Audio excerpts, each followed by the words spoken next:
স্বপ্ন বাস্তবায়নের রূপকার ডাক্তার শফিকুর রহমান, সম্মানিত অন্যান্য নেতৃবৃন্দ, সম্মানিত সুধীমণ্ডলী, সাংবাদিক বন্ধুগণ, বাংলাদেশ জামাত ইসলামের সর্বস্তরের কর্মী ভাইরা, সংগ্রামী রাজশাহীবাসী, আসসালামু আলাইকুম ওয়া রাহমাতুল্লাহ। সংগ্রামী ভাইরা আমার, 5ই আগস্টের ঐতিহাসিক গণঅভ্যুত্থানের পরে বাংলাদেশ জামাত ইসলামীর ব্যাপারে এদেশের 18 কোটি মানুষের দৃষ্টি আকৃষ্ট হয়েছে। 5ই আগস্টের আন্দোলনের পরে গোটা বাংলাদেশের মানুষের আশা আকাঙ্ক্ষার স্বপ্ন হিসাবে মানুষের সামনে এসেছে বাংলাদেশ জামাত ইসলামী। এদেশের জনগণের যে স্বপ্ন, এদেশের তরুণ ছাত্র সমাজের যে স্বপ্ন, এদেশের সমন্বয়কদের স্বপ্ন, যাদের নেতৃত্বে নতুন বাংলাদেশ হয়েছে, বাংলাদেশ জামাত ইসলামীর যে স্বপ্ন, সকল স্বপ্ন এক মোহনায় এসে মিলেছে।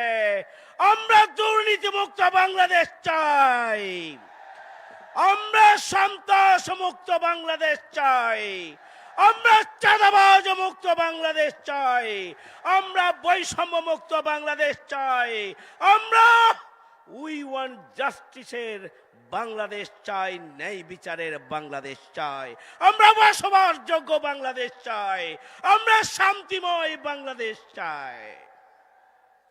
আর যারা দুর্নীতি ত্যাগ করতে পারবে না, যারা সন্ত্রাস থেকে দূরে সরতে পারবে না, যারা লুটপাট থেকে দূরে থাকতে পারবেন না, যারা চাঁদাবাজি থেকে দূরে থাকতে পারবেন না, আজকে তাদের গাত্রদাহ হয়েছে।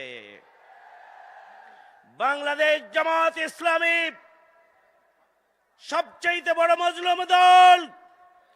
আমিরের জামাত থেকে শুরু করে 11 জন শীর্ষ নেতা জীবন দিয়েছে। 5 শতাধিক নেতা কর্মী শাহাদাত বরণ করেছেন। জামাতের কেন্দ্রীয় অফিস থেকে শুরু করে সমস্ত অফিসগুলোকে বন্ধ করে দেওয়া হয়েছিল। 20,000-এর অধিক মামলা দিয়ে জামাত ইসলামীর নেতা কর্মীদেরকে ঘর ছাড়া, বাড়ি ছাড়া, চাকরি ছাড়া, ব্যবসা ছাড়া করা হয়েছিল। জামাত ইসলামীর নিবন্ধনকে কেড়ে নেওয়া হয়েছিল। জামাত ইসলামীর দাড়িপাল্লা প্রতীককে কেড়ে নেওয়া হয়েছে। জামাত ইসলামীকে নিষিদ্ধ করা হয়েছে, কিন্তু লাভ হয় নাই। জামাতের কোরবানি এদেশের জনগণের হৃদয় কেড়েছে।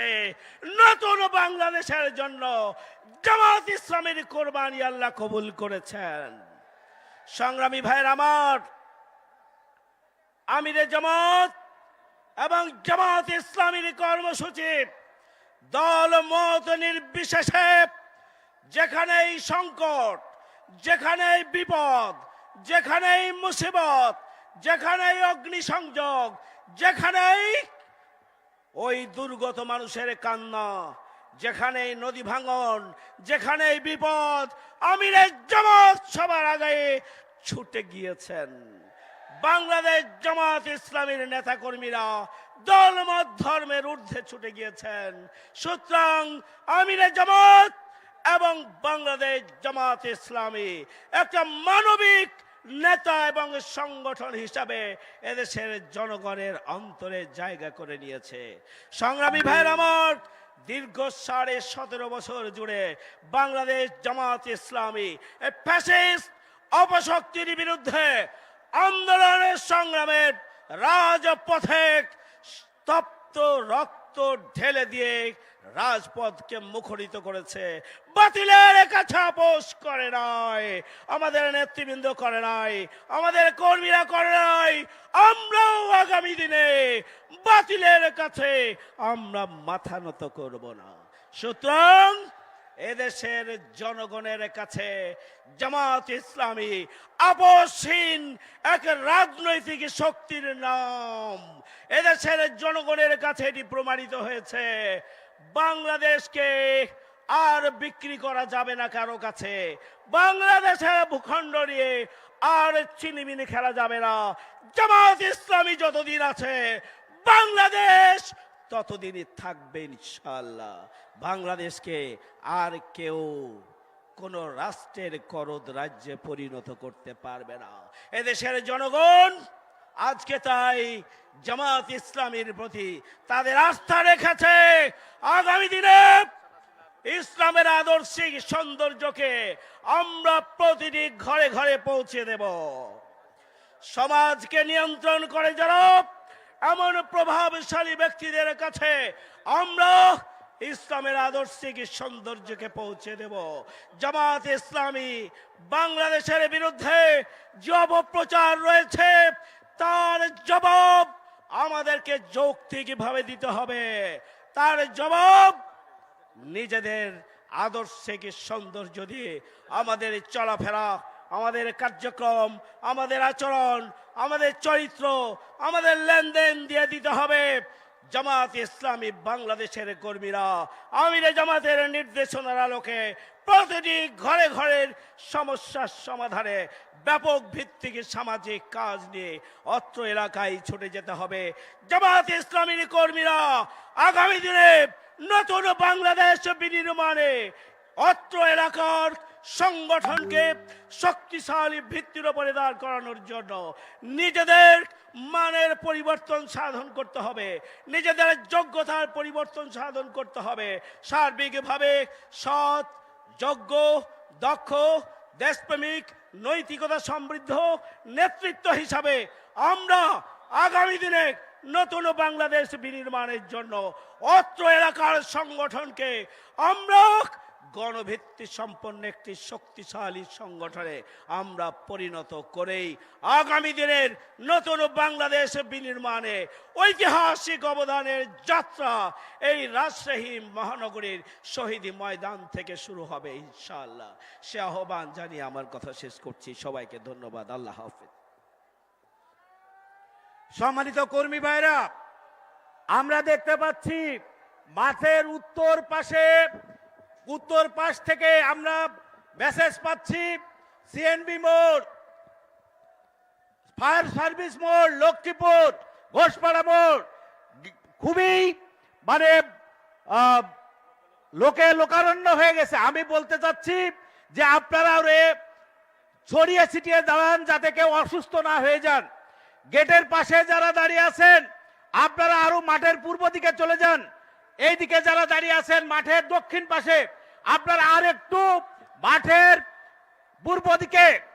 পূর্ব দিকে সরে যান। সংগ্রামী বন্ধুরা, সম্মানিত কর্মী ভাইরা, আজকের এই ঐতিহাসিক কর্মী সম্মেলনে এ পর্যায়ে আপনাদের সামনে বক্তব্য রাখবেন বাংলাদেশ জামাত ইসলামীর রাজশাহী অঞ্চলের সম্মানিত পরিচালক, উত্তরবঙ্গের কৃতি সন্তান, বাংলাদেশ জামাত ইসলামীর কেন্দ্রীয় নির্বাহী পরিষদের অন্যতম সদস্য, বিশিষ্ট শিক্ষাবিদ, জননেতা অধ্যক্ষ শাহাবুদ্দিন। বক্তব্য রাখছেন জননেতা অধ্যক্ষ শাহাবুদ্দিন।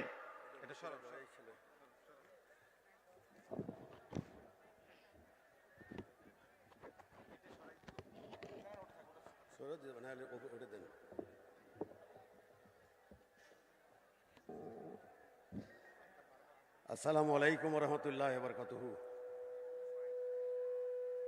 আলহামদুলিল্লাহ রবিল আলমিন, ওয়াসসালাতু ওয়াসসালামু আলা সাইয়্যিদিল মুরসালিন ওয়ালা আলিহি ওয়াসাহবিহি আজমাইন। আজ এই কর্মী সম্মেলনের সম্মানিত সভাপতি, আমাদের মাঝে প্রধান অতিথি হিসেবে রয়েছেন বাংলাদেশের 18 কোটি মানুষের মুক্তির আন্দোলনে বাংলাদেশ জামাত ইসলামের সম্মানিত আমিরে জামাত ডাক্তার শফিকুর রহমান, নায়েবে আমির জনাব অধ্যাপক Najibur Rahman, assistant secretary general মাওলানা রফিকুল ইসলাম খান, আরও রয়েছেন ঢাকা মহানগরীর সম্মানিত আমির জনাব নুর ইসলাম বুলবুল সহ বিভিন্ন শাখার নেতৃবৃন্দ, প্রিয় ভাই এবং বন্ধুগণ, এই বাংলাদেশের জন্ম হয়েছিল ইসলামের আলোকে ইনসাফ ভিত্তিক সমাজ গঠনের মাধ্যমে।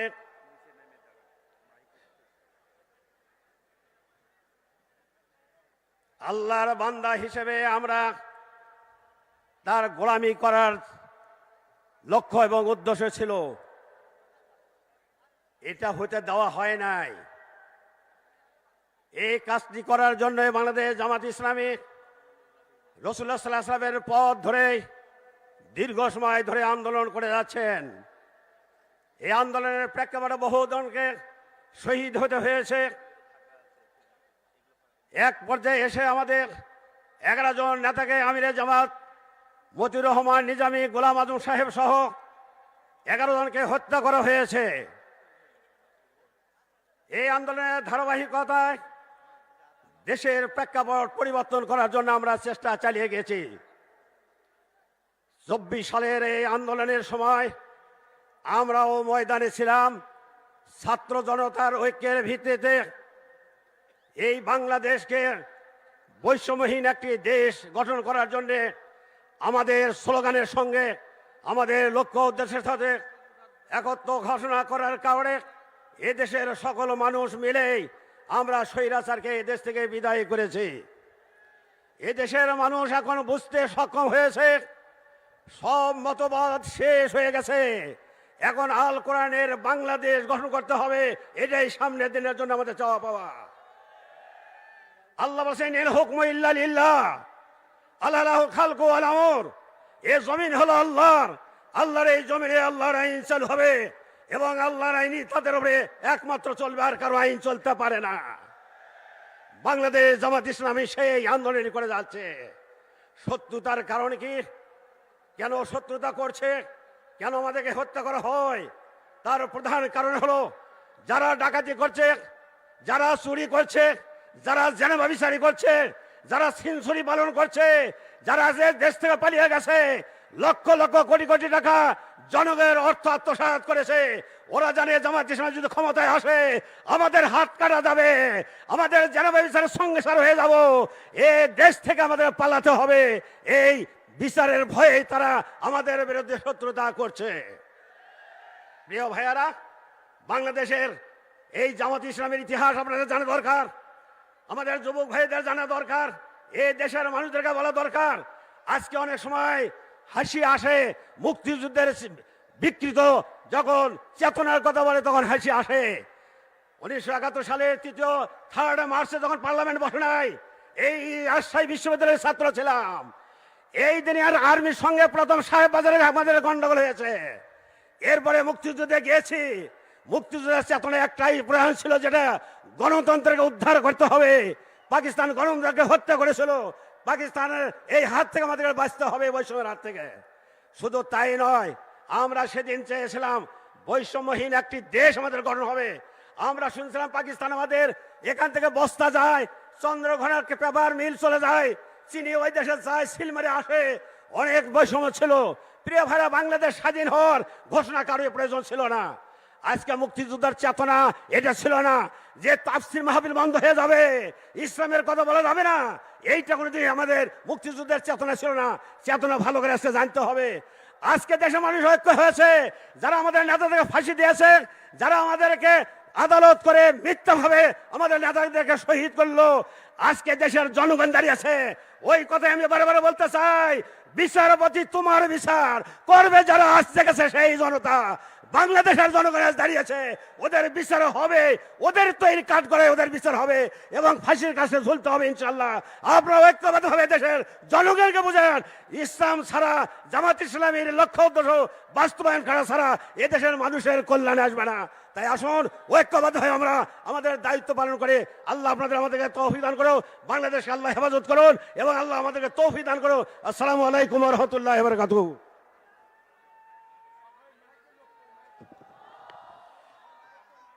সংগ্রামী কর্মী ভাইরা, আজকের এই বিশাল কর্মী সম্মেলনে এ পর্যায়ে আমাদের সামনে বক্তব্য রাখছেন উত্তরবঙ্গের কৃতি সন্তান, রাজশাহী বিশ্ববিদ্যালয়ের ইসলামী ছাত্র শিবিরের সাবেক বিপ্লবী সভাপতি, বিশ্ববিদ্যালয়ের নির্বাচিত সিনেট সদস্য, বাংলাদেশ জামাত ইসলামীর কেন্দ্রীয় সহকারী সেক্রেটারি জেনারেল জননেতা রফিকুল ইসলাম খান। বক্তব্য রাখছেন জননেতা রফিকুল ইসলাম খান।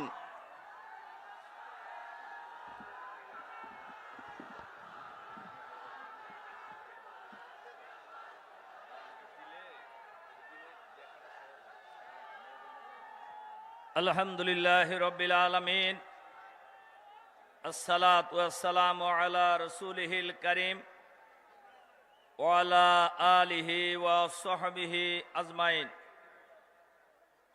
বাংলাদেশ জামাত ইসলামী রাজশাহী মহানগরী ও জেলার উদ্যোগে আয়োজিত আজকের এই ঐতিহাসিক কর্মী সম্মেলনের জনাব সভাপতি, বাংলাদেশ জামাত ইসলামীর কেন্দ্রীয় কর্ম পরিষদের অন্যতম সদস্য, রাজশাহী মহানগরীর সংগ্রামী আমির, সংগ্রামী জননেতা জনাব ডক্টর অধ্যাপক মাওলানা কেরামত আলী, আজকের এই ঐতিহাসিক কর্মী সম্মেলনের সম্মানিত প্রধান অতিথি, বাংলাদেশের মুক্তিকামী মানুষের প্রিয় নেতা, আধুনিক বাংলাদেশ গড়ার রূপকার, আমাদের সংগ্রামী প্রিয় নেতা আমিরে জামাত ডক্টর শফিকুর রহমান, আজকের এই ঐতিহাসিক কর্মী সম্মেলনের সম্মানিত বিশেষ অতিথি,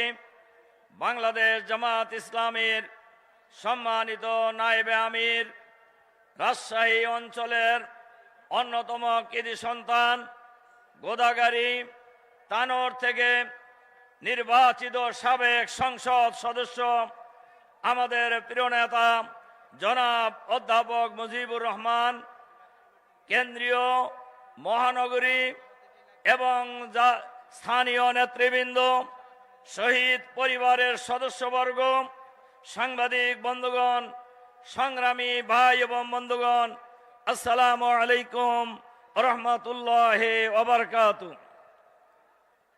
সংগ্রামী ভাই এবং বন্ধুগণ, আজকের এই ঐতিহাসিক কর্মী সম্মেলনে আমিরে জামাত বক্তব্য রাখবেন, নায়েবে আমির বক্তব্য রাখবেন অল্প সময়ের মধ্যেই ইনশাআল্লাহ।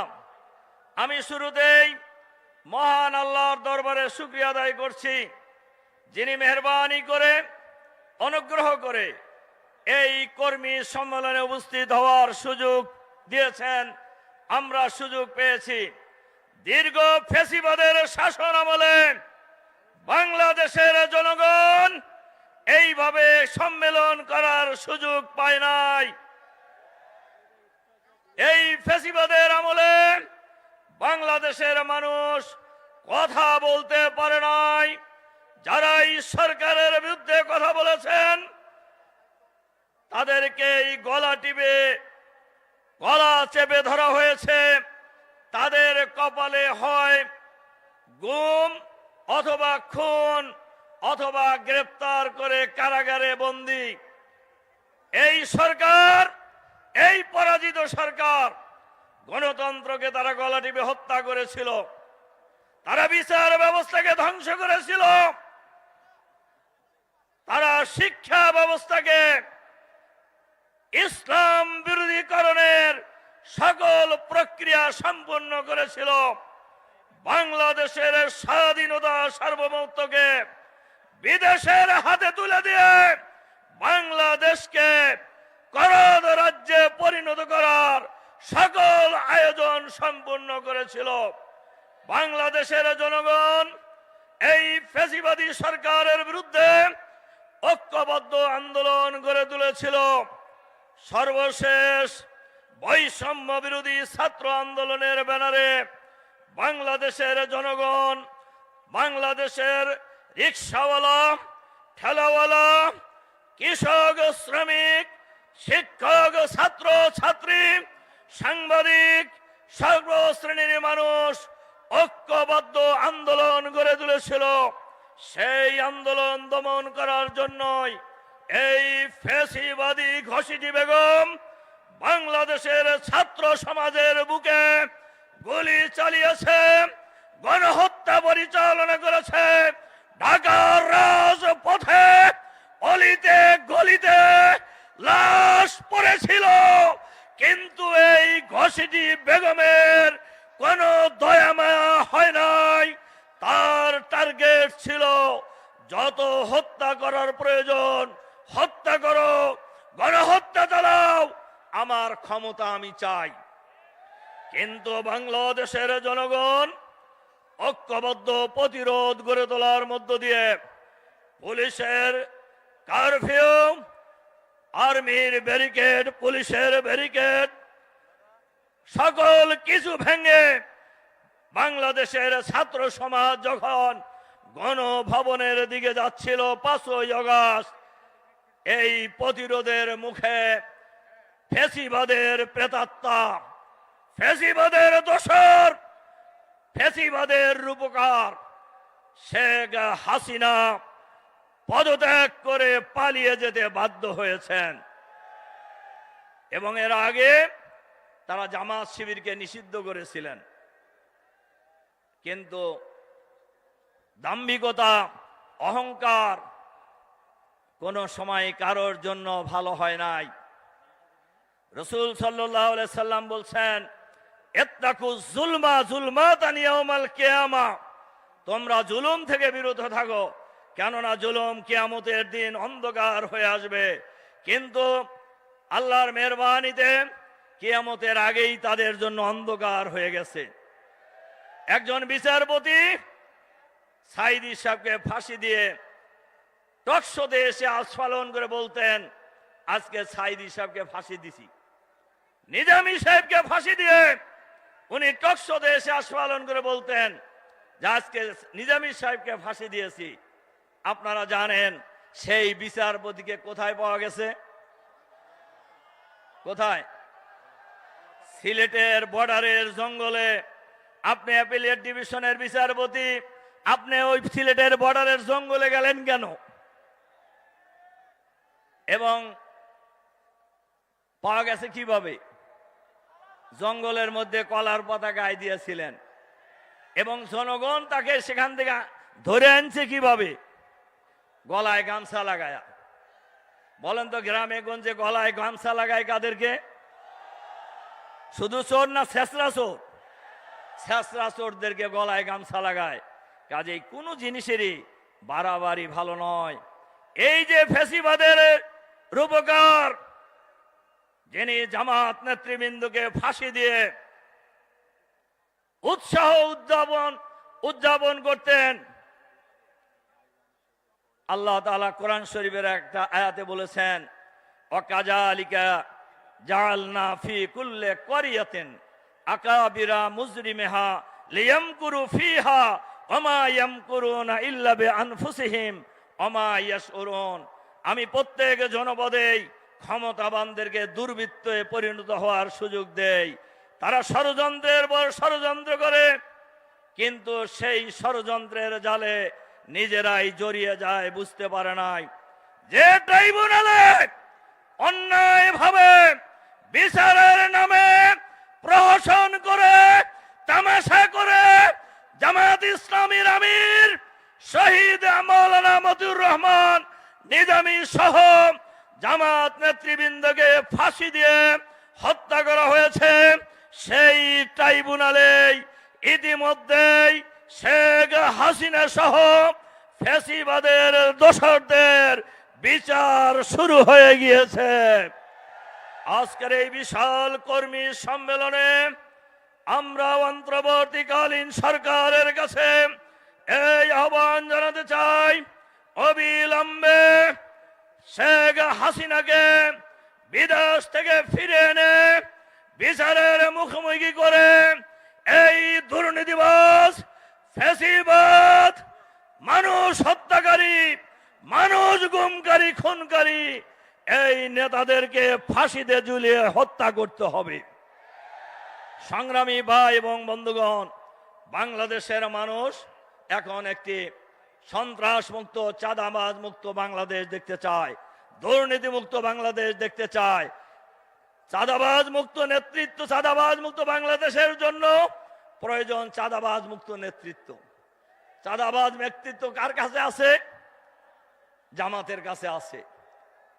দুর্নীতি মুক্ত বাংলাদেশ গড়তে হলে দুর্নীতি মুক্ত নেতৃত্বের প্রয়োজন। এই দুর্নীতি মুক্ত নেতৃত্ব কার কাছে আছে? জামাতের কাছে আছে।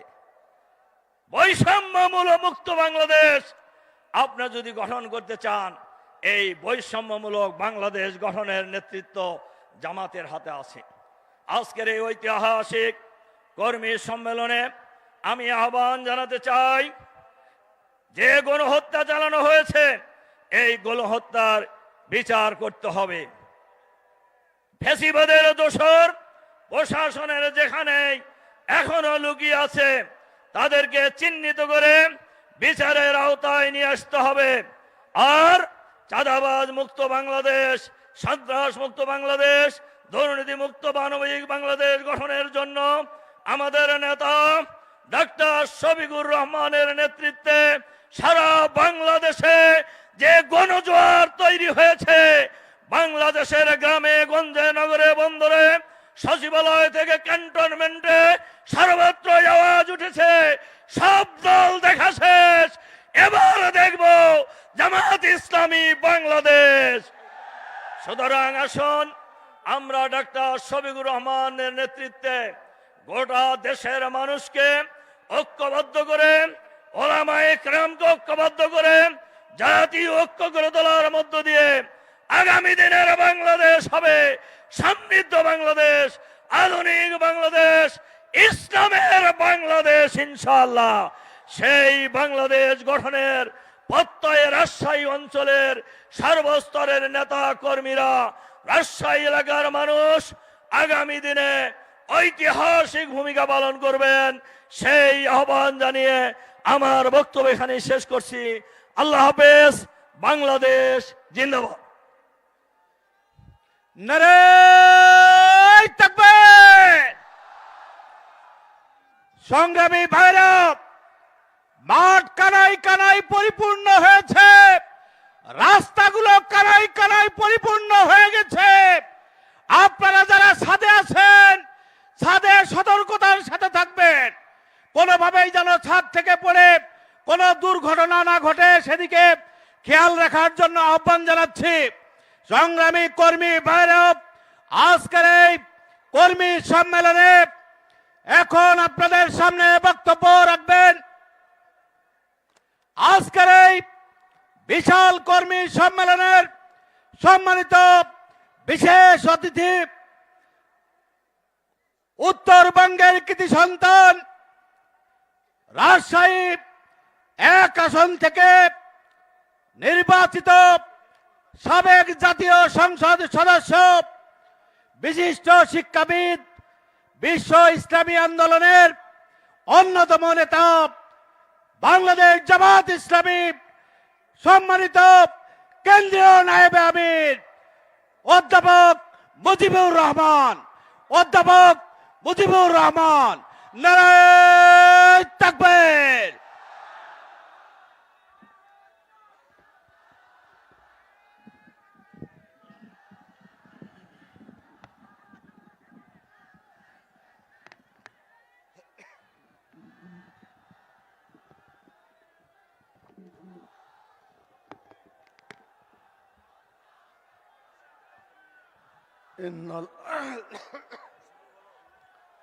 إن الحمد لله والصلاة والسلام على رسول الله وعلى آله وأصحابه أجمعين। বাংলাদেশ জামাত ইসলামী রাজশাহী জেলা ও মহানগরী কর্তৃক আয়োজিত আজকের এই ঐতিহাসিক কর্মী সম্মেলনের সম্মানিত সভাপতি, রাজশাহী মহানগরীর আমির, কেন্দ্রীয় কর্মপরিষদ সদস্য জনাব ডক্টর কেরামত আলী। আজকের এই ঐতিহাসিক কর্মী সম্মেলনের সংগ্রামী প্রধান অতিথি, বাংলাদেশ জামাত ইসলামীর সংগ্রামী আমির, বিশ্ব ইসলামী আন্দোলনের অন্যতম নেতা, আমাদের সকলের প্রিয় নেতা জনাব ডক্টর শফিকুর রহমান। মঞ্চে উপবিষ্ট আছেন বাংলাদেশ জামাত ইসলামীর সহকারী সেক্রেটারি জেনারেল জনাব রফিকুল ইসলাম খান। উপস্থিত আছেন জনাব শাহাবুদ্দিন, জনাব নুরুল ইসলাম বুলবুল, কেন্দ্রীয় নেতৃবৃন্দ সহ রাজশাহী জেলার জেলা আমির বৃন্দ, মহানগরী ও জেলার নেতৃবৃন্দ, সম্মানিত ভাই ও বন্ধুগণ, এই আওয়াজ যাদের কাছে পৌঁছছে অনলাইনের বদৌলতে লক্ষ লক্ষ অনুপস্থিত ভাই এবং বোনেরা এই কর্মী সম্মেলন শুনতে পাচ্ছেন, সেই সমস্ত একান্ত প্রিয় ভাই এবং বোনেরা, আসসালামু আলাইকুম ওয়া রাহমাতুল্লাহি ওয়া বারাকাতুহু। আপনারা সবাই ভালো আছেন? আলহামদুলিল্লাহ। একটু কষ্ট হচ্ছে আপনাদের রোদের কারণে, সংক্ষিপ্তভাবে কথা বলে আপনাদের কাছ থেকে বিদায় নিতে চাই। আমিরে জামাত মূল বক্তব্য রাখবেন। আমি প্রথমে উত্তরবঙ্গের একটা বড় সমস্যা গতকালকে সেই শুনলাম। এখানকার কৃষক যারা আলু উৎপন্ন করেন, এই আলুর সংরক্ষণের জন্য যে খরচ তাদেরকে দিতে হতো, সিন্ডিকেট করে কোল্ড স্টোরেজ যারা ব্যবসা করে, এই সমস্ত ব্যবসায়ী ভাইরা তারা তার দাম ডবল করে দিয়েছে। আমাকে আসামাত্র এই কথাটা বলার পরে আমি সাথে সাথে রাজশাহী জেলার জেলা প্রশাসকের সাথে কথা বলেছি, রাজশাহী জেলার পুলিশ সুপারের সাথে কথা বলেছি। তারা জিনিসটা জানেন, দেখেছেন, প্রচেষ্টা চালাচ্ছেন, কথা দিয়েছেন তারা আলাপ আলোচনার মাধ্যমে সমস্যার সমাধান করবেন। আমরা পরিষ্কার করে বলতে চাই, 5ই আগস্টের পরে জনগণের উপর কোনো জুলুম অত্যাচার হোক, এটা বাংলাদেশের জনগণ বরদাস্ত করতে রাজি নয়। যত দ্রুত সমস্যার সমাধান করবেন তত দ্রুত আমি মনে করি বাংলাদেশের চিত্র আপনাদের কাছে সহজ হয়ে যাবে। আর জনগণের উপর যদি জুলুম অত্যাচার চলতে থাকে, বাংলাদেশের মানুষ জালেমকে তাড়িয়েছে, নতুন কোন জালেম আবির্ভূত হলে তাকেও বাংলাদেশ থেকে বিতাড়িত করবে ইনশাআল্লাহ। প্রিয় ভাইরা, লম্বা কথা বলার কোনো সুযোগ নেই। আমি একটা কথা আপনাদের সামনে বলতে চাই, বাংলাদেশের যতগুলো রাজনৈতিক দল, অন্যান্য সংগঠন আছে, তারা সকলেই মানুষের কল্যাণের জন্য চেষ্টা করে। আল্লাহ তাআলা কোরআন মাজিদে বলেছেন, কুনতুম খায়রা উম্মাতিন নুখরিজাত লিন-নাস তা'মুরুনা বিল মা'রুফ ওয়া তানহাউনা আনিল মুনকার। তোমরাই শ্রেষ্ঠ জাতি, তোমরা মানুষের কল্যাণের জন্য তোমাদেরকে শ্রেষ্ঠ করে করা হয়েছে। মানুষকে ন্যায়ের প্রতিষ্ঠা এবং অন্যায়ের প্রতিরোধের জন্য তোমাদের এই দায়িত্ব পালন করতে হবে। আমরা বিশ্বাস করি সকল দল তাদের মূল কাজ হচ্ছে মানুষকে জুলুমের হাত থেকে রক্ষা করা। বাংলাদেশ জামাত ইসলামী অথবা যারা ইসলাম একটি পূর্ণাঙ্গ জীবন বিধান, ইসলামের আইন দিয়ে যারা মানুষকে পরিচালনা করতে চায়, যারা দুনিয়ায় কল্যাণ চায়, আখিরাতের কল্যাণ চায়, বাংলাদেশ জামাত ইসলামী এমন একটি সংগঠন যে আমরা 60 বছরের জীবনের কল্যাণ নেই শুধু পড়ে থাকি না। আমরা বিশ্বাস করি আমাদের আগামী কালের যে জীবন, আখিরাতের জীবন, যার শুরু আছে শেষ নাই, সেই জীবনের কল্যাণের জন্য বাংলাদেশ জামাত ইসলামী ইসলামী ছাত্র শিবির ইসলামকে যারা বিধান হিসাবে বাস্তবায়ন করতে চায় তারা সংগ্রাম করে যাচ্ছে মানুষের উভয় জগতের কল্যাণের জন্য। আমি আপনাদের জিজ্ঞেস করতে চাই, আমরা কি শুধু দুনিয়ার 60 বছর জীবনের শান্তি থেকেই আমাদের জীবনকে এখানকার চিন্তা করে শেষ করতে চাই?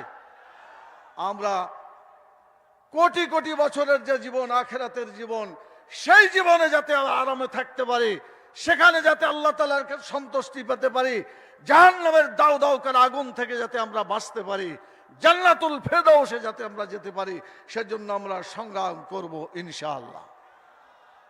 এই কাজ শুরু হয়েছে ছাত্র জীবন থেকে। বাংলাদেশ ইসলামী ছাত্র শিবির শুরুতে কোরআনের আইনকে বিজয়ী করার জন্য ছাত্র জীবন থেকে কোরআনকে বোঝার চেষ্টা করে। আমি রাজশাহী বিশ্ববিদ্যালয়ে ইংরেজি সাহিত্যে অনার্স মাস্টার করেছি। আমার পক্ষে কোরআন জানা সম্ভব হতো না যদি ইসলামী ছাত্র শিবিরে যোগদান করতে না পারতাম। আজকে আল্লাহ তাআলার শুকরিয়া আদায় করি, ইসলামী ছাত্র শিবির বাংলাদেশ জাতি হিসাবে তাদের কল্যাণের জন্য আবির্ভূত হয়েছে। কোরআনের আইন প্রতিষ্ঠার আওয়াজ নিয়ে ইসলামী ছাত্র শিবির টেকনাফ থেকে তেতুলিয়া পর্যন্ত মানুষ তৈরির কাজ চালিয়ে যাচ্ছে। বাংলাদেশ জামাত ইসলামী ইসলামী ছাত্র শিবির ছাত্র জীবন শেষ করার পরে এই কাজগুলো অব্যাহত রেখেছে। আমরা এতদিন কোরআনের আইন বুঝার চেষ্টা করেছি, পড়াশোনা করার চেষ্টা করেছি। আমি আপনাদের জিজ্ঞেস করতে চাই, কোরআন হাদিস শুধু কি আল্লাহ তাআলা পড়াশোনা করার জন্য দিয়েছেন? কোরআন কি শুধু মসজিদের জন্য? কোরআন কি শুধু মাদ্রাসার জন্য? কোরআন কি শুধু মাহফিল করার জন্য? কোরআন এসেছে মানুষের মুক্তির জন্য। এই মুক্তি ততক্ষণ পর্যন্ত প্রতিষ্ঠিত হবে না যতক্ষণ পর্যন্ত এই কোরআনের আইন রাষ্ট্রীয় পর্যায়ে চালু না হবে। আল্লাহ তাআলা দোয়া করতে শিখিয়েছেন, ওয়াজআলনি মিন লাদুনকা সুলতানান নাসীরা। আল্লাহ তুমি আমাদেরকে একটা সাহায্যকারী রাষ্ট্র দাও, যেই রাষ্ট্রে কোরআনের আইন চালু করা যাবে এমন একটি রাষ্ট্র তুমি আমাদেরকে দান করো। আল্লাহ তাআলার কাছে এই দোয়া আমরা করছি, আমরা চেষ্টা করছি। এই আইন চালু করার জন্য আমরা প্রস্তুত হয়ে আছি। রাজশাহীর ময়দান কি আগামী দিনে জাতীয় সংসদে কোরআনের আইন, কোরআনের আওয়াজ পৌঁছে যাক। এই জাতীয় সংসদের আসনগুলোতে কোরআনের আইনের পক্ষে মানুষকে বিজয়ী করার জন্য আপনারা কি ঝাঁপিয়ে পড়ে কাজ করতে রাজি আছেন? আল্লাহ তাআলা কবুল করুন। আগামী জাতীয় সংসদ হবে আল কোরআনের জাতীয় সংসদ, এটা আমরা আশা করতে পারি। সম্মানিত ভাইয়েরা, আর একটি কথা বলতে চাই। ৭১ সালে আমরা বৈষম্যের বিরুদ্ধে, পশ্চিম পাকিস্তান, পূর্ব পাকিস্তান, তার বিরুদ্ধে যে বৈষম্য ছিল তার জন্য লড়াই করেছিলাম, ভোটের জন্য লড়াই করেছিলাম, ভাতের জন্য লড়াই করেছিলাম।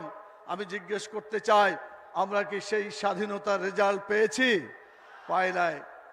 দীর্ঘ বঞ্চনার পরে আল্লাহ তাআলা দয়া করে, মেহেরবানি করে গত 5ই আগস্টে এই যারা জালেম ছিল, যারা জুলুম করেছে, তাদেরকে আল্লাহ বিতাড়িত করে দিয়েছে।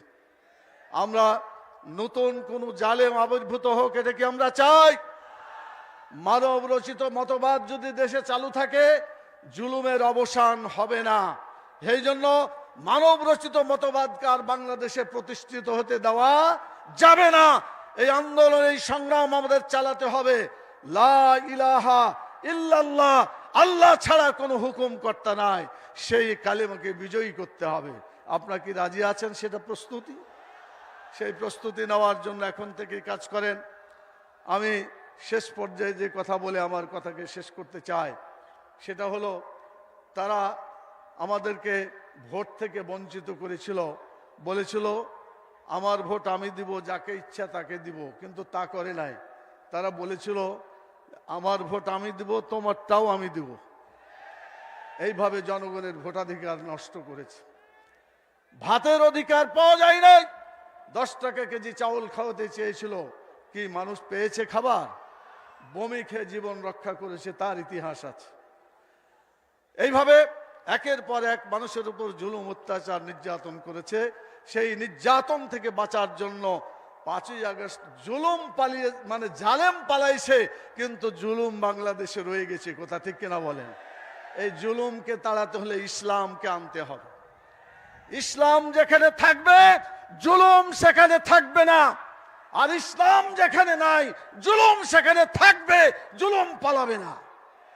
সেই জন্য আপনারা কি ইসলাম চান না জুলুম চান? ইসলাম চাইলে, জুলুম থেকে বাঁচতে চাইলে আজকে আমাদের আন্দোলন করতে হবে। সেই আন্দোলনের সূচনা করার জন্যই বাংলাদেশের টেকনাফ থেকে তেঁতুলিয়া পর্যন্ত লক্ষ লক্ষ মানুষকে সাথে নিয়ে বাংলাদেশ জামাত ইসলামী আন্দোলন চালিয়ে যাচ্ছে, সংগঠিত করছে। আপনারা সেভাবে এগিয়ে আসবেন। সব শেষের কথা যেটা বলতে চাই, প্রিয় ভাইরা, আমরা কিন্তু আল্লাহর গোলাম হইতে চাই, আমরা মানুষের গোলামি করতে চাই না। কথা ঠিক কিনা বল? একটা গরু আরেকটা গরুর আইন অনুযায়ী চলে, একটা ছাগল আর একটা ছাগলের আইন অনুযায়ী চলে, একটা কুকুর আর একটা কুকুরের আইন অনুযায়ী চলে। মানুষ কি এত নিকৃষ্ট যে আল্লাহর আইন বাদ দিয়ে মানুষের আইন মেনে চলবে? এটা হইতে পারে না। আমাদেরকে আল্লাহর আইন মেনে চলতে হবে। আমাদের রব হচ্ছে আল্লাহ, তিনি আমাদের সব। অতএব সেই আল্লাহর আইনকে চালু করার জন্য কোরআন হাদিস অর্থসহ বুঝে বুঝে পড়তে হবে, এবং কোরআন হাদিসের আইনকে চালু করার জন্য সামগ্রিকভাবে দাওয়াতি কাজ চালিয়ে যেতে হবে। আমি আপনাদের কাছে আশা করি, আল্লাহর কাছে দোয়া করার জন্য আহ্বান জানাই। আল্লাহ তাআলার কাছে আমরা চেষ্টা যেমন করব,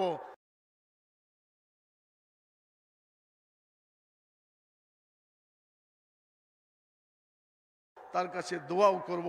শেষ রাত্রে উঠে আপনারা কি আল্লাহর কাছে দোয়া করতে পারবেন ইনশাআল্লাহ? আগামী দিনে বাংলাদেশের মাটিতে আমরা আল্লাহর আইনকে বিজয়ী করতে চাই। এই দোয়া আল্লাহ তাআলার কাছে করা, তার কাছে সাহায্য চাওয়া, এটা আমাদের মূল কাজ হবে। কারণ আল্লাহর সাহায্য ছাড়া ইসলাম বিজয় হয় না, বিজয় হতে পারে না। সেজন্য আল্লাহর বিজয়কে, আল্লাহর সাহায্যকে নিয়েই ইসলাম বিজয়ের কাজ চালিয়ে যেতে হবে।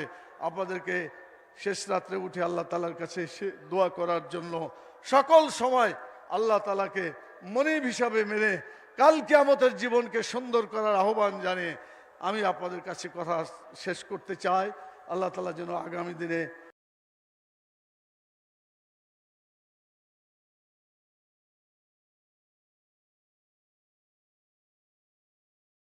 আমাদের সকলকেই কোরআন সুন্নাহ অনুযায়ী জীবনযাপন করার তৌফিক দান করেন, এবং কোরআন এবং সুন্নাহ অনুযায়ী বাংলাদেশকে পরিচালনার যে সংগ্রাম, সেই সংগ্রামে আজীবন যাতে আমরা কাজ চালিয়ে যেতে পারি, আল্লাহ তাআলা সে তৌফিক আমাদের দান করুন। এ কথা বলে আপনার সবাইকে অসংখ্য ধন্যবাদ জানিয়ে আজকে যারা এই কথাগুলো শুনলেন তাদেরকে আবারও ধন্যবাদ জানাই।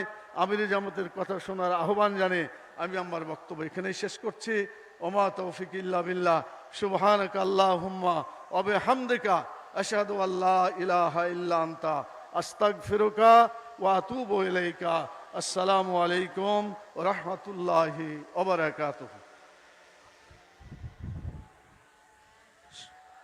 সংগ্রামী কর্মী ভাইরা, এতক্ষণ যাবৎ আমাদের সামনে বিশেষ অতিথির বক্তব্য রাখলেন রাজশাহীর গণমানুষের নেতা, আমাদের সকলের শ্রদ্ধাভাজন কেন্দ্রীয় নায়েবে আমির অধ্যাপক মুজিবুর রহমান।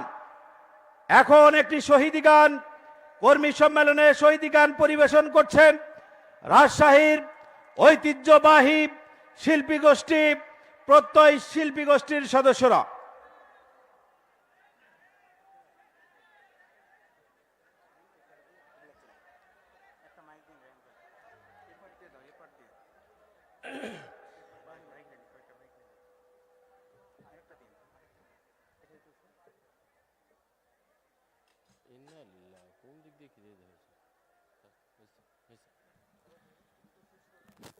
নতুন ফুলের গান ধরেছি, নতুন ফুলের গান, শহীদে বাগানে যে ফুল ছড়ালো জান্নাতি সুঘ্রাণ, শহীদ আলী রাইহান।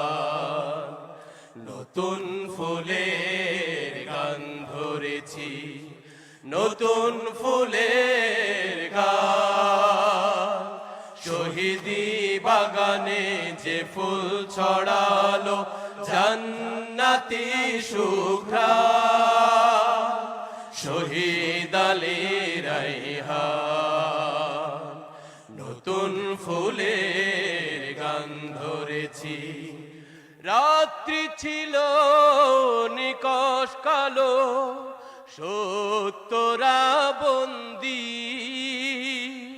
মিথ্যার মসনদ করতে শক্ত চলছিল ফন্দি ও রাত্রি ছিল নিকষ কালো সত্যরা বন্দী মিথ্যার মসনদ করতে শক্ত চলছিল ফন্দি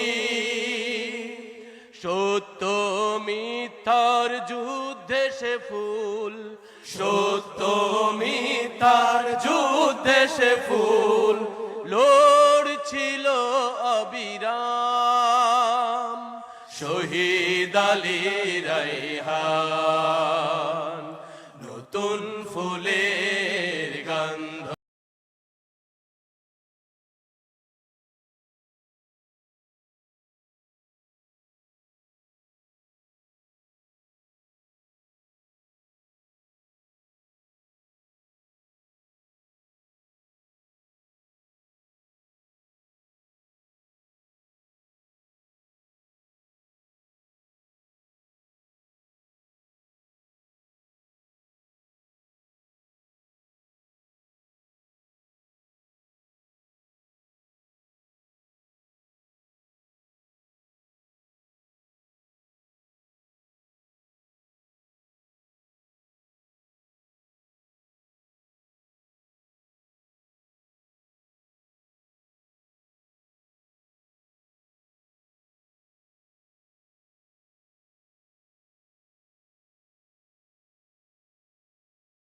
করেছি নতুন ফুলের গান শহীদি বাগানে যে ফুল ছড়ালো জান্নাতি সুঘ্রাণ শহীদ আলী রায়হান নতুন ফুলের গান ধরেছি ছুড়েছিল ওই পিশাচেরা সব গুলি ভরা বন্দুক সাকিব আঞ্জুম আবু সাইদ পেতেছিল তার বুক ছুড়েছিল ওই পিশাচেরা সব গুলি ভরা বন্দুক সাকিব আঞ্জুম আবু সাইদ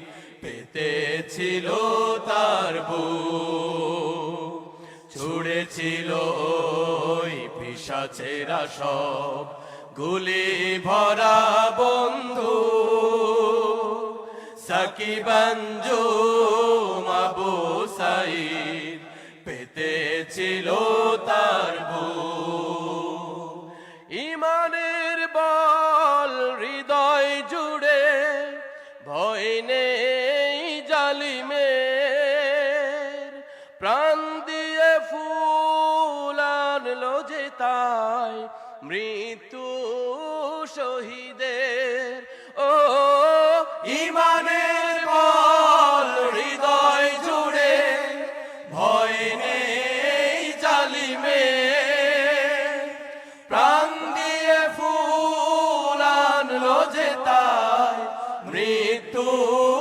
শহীদের তাদের ত্যাগ ভুলবে না কেউ তাদের ত্যাগ ভুলবে না কেউ রবে চির অম্লান শহীদ আলী রায়হান নতুন ফুলের গান ধরেছি নতুন ফুলের গান শহীদি বাগানে যে ফুল ছড়ালো জান্নাতি সুঘ্রাণ শহীদ আলী রায়হান চলছিল অবিরাম শহীদ আলী রায়হান রবে চির অম্লান শহীদ আলী রায়হান নতুন ফুলে গান ধরেছি।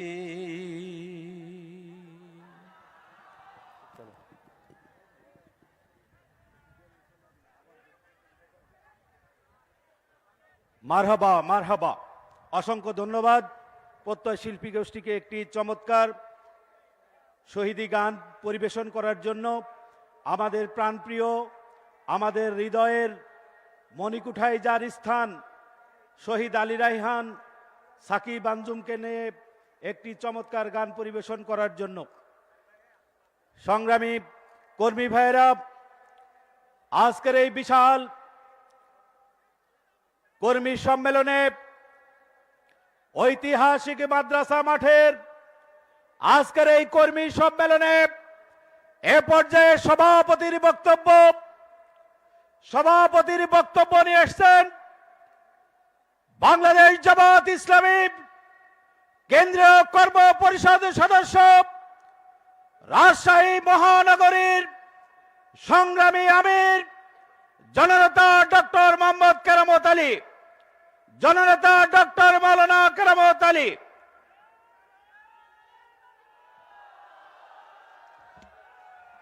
আসসালামু আলাইকুম ওয়া রাহমাতুল্লাহ। ইন্নাল হামদুলিল্লাহ ওয়াসসালাতু ওয়াসসালামু আলা রাসূলিল্লাহ ওয়া আলা আলিহি ওয়া সাহবিহি আজমাইন। আল্লাহ তাআলার লাখো কোটি শুকরিয়া আদায় করছি। আজকে আমরা উন্মুক্ত ঐতিহাসিক মাদ্রাসা ময়দানে লাখো জনতার আজকে মিলন মেলার মাধ্যমে আজকের এই কর্মী সম্মেলন হচ্ছে। আল্লাহ রাব্বুল আলামিন আমাদের এই কর্মী সম্মেলনকে কবুল করেছেন।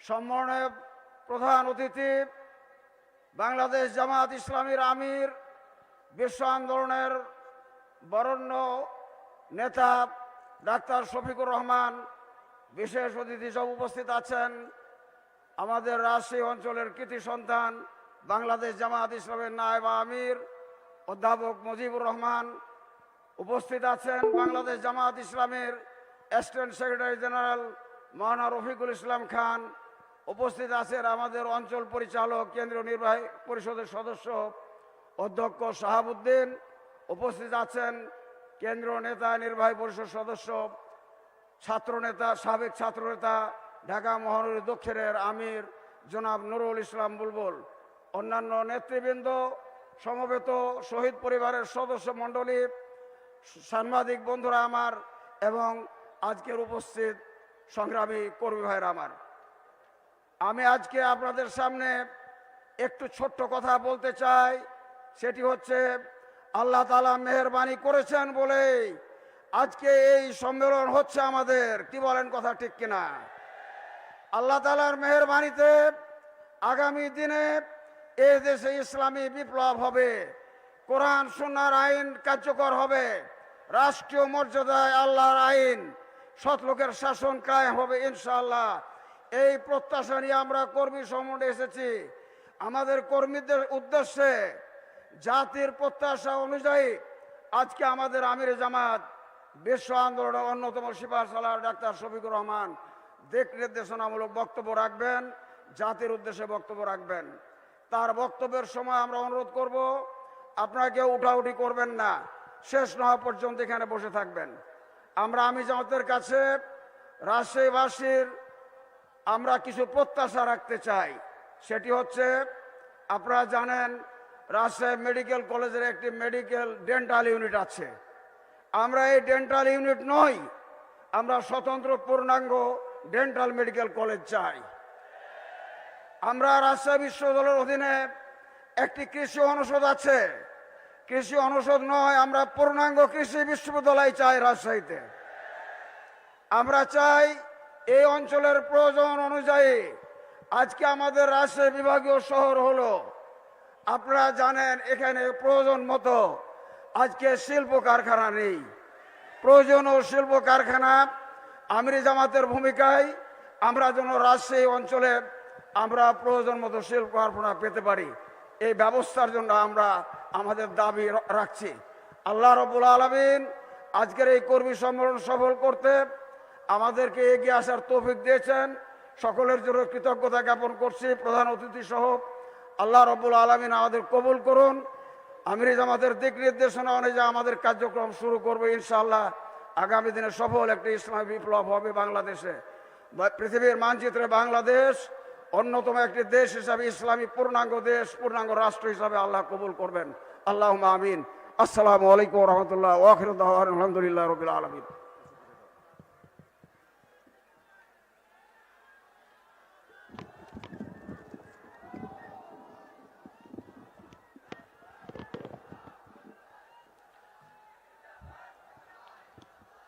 সম্মানিত কর্মী ভাইরা, রাজশাহীর ঐতিহাসিক এই মাদ্রাসা ময়দানে আমরা দীর্ঘক্ষণ যাবৎ যার কথা শোনার জন্য অধীর আগ্রহে অপেক্ষা করছি, এ পর্যায়ে আমাদের প্রাণ প্রিয় নেতার বক্তব্য, প্রধান অতিথির বক্তব্য পেশ করছেন বিশ্ব ইসলামী আন্দোলনের অন্যতম শীর্ষ নেতা, 36 জুলাই পরবর্তী বাংলাদেশের নতুন ভাবে উজ্জীবিত জনগণের আশা আকাঙ্ক্ষার প্রতীক, যার কথা, কাজ, চিন্তা নতুন ভাবে বাংলাদেশকে গড়তে জনগণ ঐক্যবদ্ধ হচ্ছে, বাংলাদেশের মানবিক নেতা আমিরে জামাত ডাক্তার শফিকুর রহমান এখন প্রধান অতিথির বক্তব্য রাখছেন। আমিরে জামাত ডাক্তার শফিকুর রহমান। নারায়ে তাকবীর, নারায়ে তাকবীর। বাংলাদেশ জামাতে ইসলামী, বাংলাদেশ জামাতে ইসলামী গড়বে গড়বে আল্লাহর হুকুমত, গড়বে গড়বে খেলাফতে রাশেদা, জনগণ নন্দিত আগামী, কোরআনের কাঙ্ক্ষিত আগামী, জনগণ নন্দিত আগামী, কোরআনের কাঙ্ক্ষিত আগামী। বাংলাদেশ জামাতে ইসলামী, বাংলাদেশ জামাতে ইসলামী, বাংলাদেশ জামাতে ইসলামী, বাংলাদেশ জামাতে ইসলামী। আসসালামু আলাইকুম ওয়া রাহমাতুল্লাহ। আলহামদুলিল্লাহি রাব্বিল আলামিন, ওয়াসসালাতু ওয়াসসালামু আলা রাসূলিহিল কারীম ওয়া আলা আলিহি ওয়া সাহবিহি ওয়া আহলি বাইতি আজমাইন। বাংলাদেশ জামাত ইসলামী রাজশাহী জেলা এবং মহানগরী কর্তৃক আয়োজিত আজকের এই বিশাল কর্মী সম্মেলনের সম্মানিত সভাপতি, বাংলাদেশ জামাত ইসলামী রাজশাহী মহানগরী শাখার সম্মানিত আমির, কেন্দ্রীয় কর্ম পরিষদের অন্যতম সদস্য, বিশিষ্ট শিক্ষাবিদ ডক্টর মৌলানা কেরামত আলী, বিশেষ অতিথি উত্তর জনপদের মাটি এবং মানুষের প্রিয় নেতা, বিশিষ্ট শিক্ষাবিদ,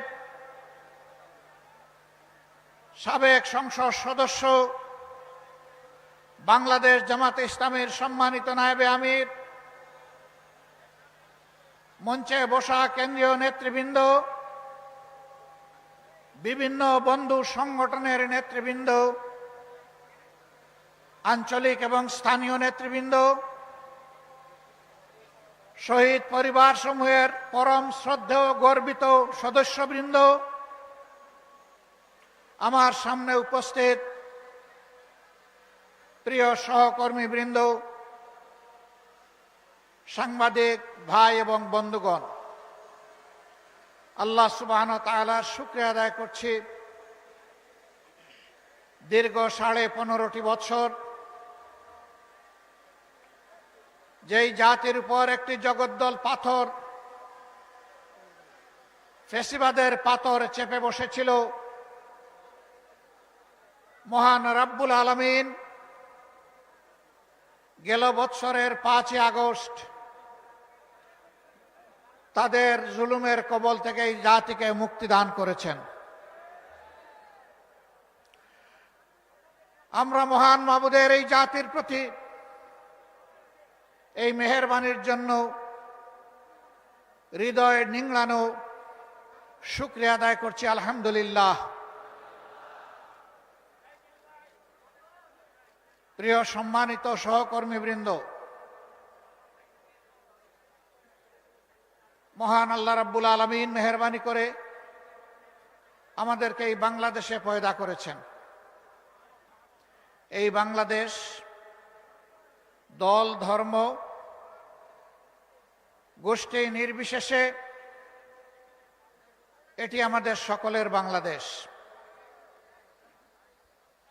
আল্লাহ রাব্বুল আলামিন জানা অজানা অসংখ্য সৃষ্টি মানব জাতির কল্যাণের জন্য পয়দা করেছেন, আর মানুষকে পয়দা করেছেন তার নির্ভেজাল গোলামের জন্যে। মানুষকে পয়দা করেছেন আল্লাহ তাআলার প্রতিনিধিত্ব করার জন্যে। গোলামি সকল জাতি করে, কিন্তু প্রতিনিধিত্বের জন্য মানুষ ছাড়া অন্য কাউকে আল্লাহ তাআলা নির্বাচন করেননি। এটি মহান রবের পক্ষ থেকে মানব জাতির প্রতি এক বিরল উপহার, এক সম্মান, যেই সম্মান আল্লাহর অন্য কোন সৃষ্টির কপালে জুটেনি। এই মানব জাতি শুধু মানুষের কল্যাণের জন্য নয়, এই মানব জাতিকে আল্লাহ তাআলা সমস্ত সৃষ্টির কল্যাণে পয়দা করেছেন, সমস্ত সৃষ্টির শৃঙ্খলা বিধানের দায়িত্ব দিয়েছেন। এই জন্য প্রিয় নবী মুহাম্মদুর রাসূলুল্লাহ সাল্লাল্লাহু আলাইহি সাল্লাম রাব্বুল আলামিনের পক্ষ থেকে রাহমাতুল লিল আলামিন, আল্লাহ স্বয়ং রাব্বুল আলামিন আর তার প্রিয় নবীকে করেছেন সমস্ত সৃষ্টির জন্য রহমত। আল্লাহু আকবার।